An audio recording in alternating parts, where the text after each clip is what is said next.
ഇനിയൊരു ആധ്യാത്മിക പ്രഭാഷണമാണ്. വിസ്തോളം ഗവർണർ വിസ്തൈനസ് കുമ്മനം രാജശേഖരൻ അവர்கள்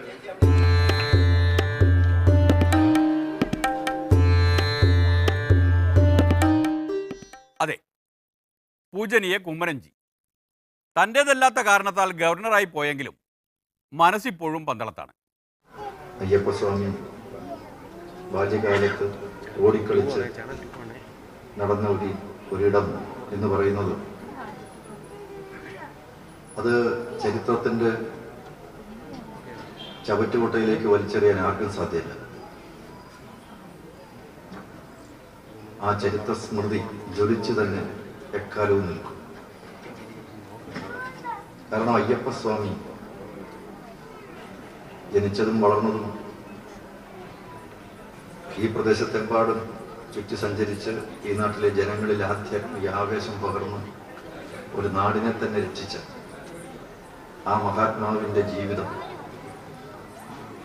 എത്രയോ എത്രയോ ആവേശസന്ദായകമാണ്.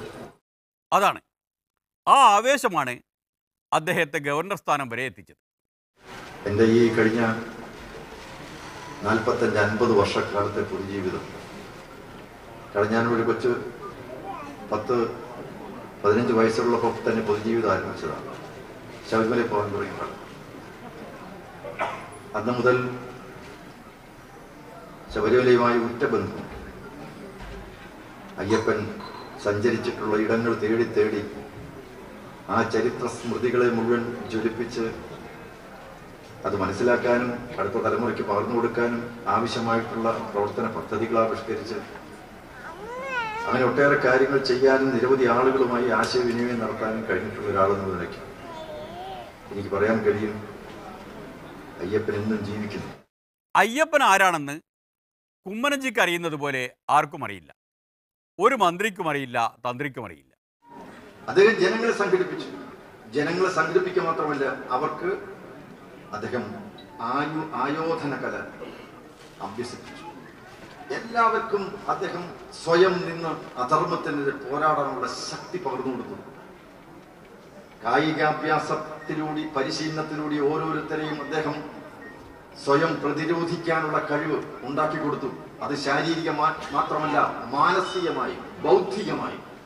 ഇക്കാലത്തിപ്പോൾ എല്ലാവരും ശരീരത്തിന്റെ ബലത്തിലേ ശ്രദ്ധിക്കുന്നുള്ളൂ. അത് അയ്യപ്പന്റെ കുറ്റമല്ലല്ലോ. അങ്ങനെയാണ് ഓരോ ഗ്രാമങ്ങളിലും അദ്ദേഹം യോഗങ്ങൾ ഉണ്ടാക്കിയത്. ആ യോഗങ്ങൾ സംഘടിപ്പിച്ച് ജനങ്ങളെ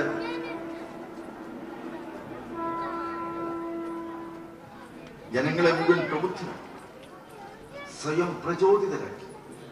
നാടിനു വേണ്ടി, ജനങ്ങൾക്ക് വേണ്ടി നമ്മുടെ മഹത്തായ സാംസ്കാരിക പൈതൃകം കണ്ണിലെ കൃഷ്ണമണി പോലെ കാത്തു സൂക്ഷിക്കാൻ ആവശ്യമായിട്ടുള്ള പ്രേരണയും പ്രചോദനവും അദ്ദേഹം നൽകി.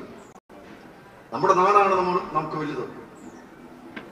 അതുകൊണ്ടാണ് അദ്ദേഹം നിരവധി സ്ഥലങ്ങളിലേക്ക് കടന്നിറങ്ങി ചെന്ന് ആ യോഗങ്ങൾ, ആലങ്ങാടി യോഗം, അമ്പലപ്പുഴ യോഗം, അങ്ങനെ നിരവധി യോഗങ്ങൾ സംഘടിപ്പിച്ച് ആസുരിക ശക്തികൾക്കെതിരെ വലിയൊരു പടപ്പുറപ്പാട് അദ്ദേഹം നടത്തിയത്.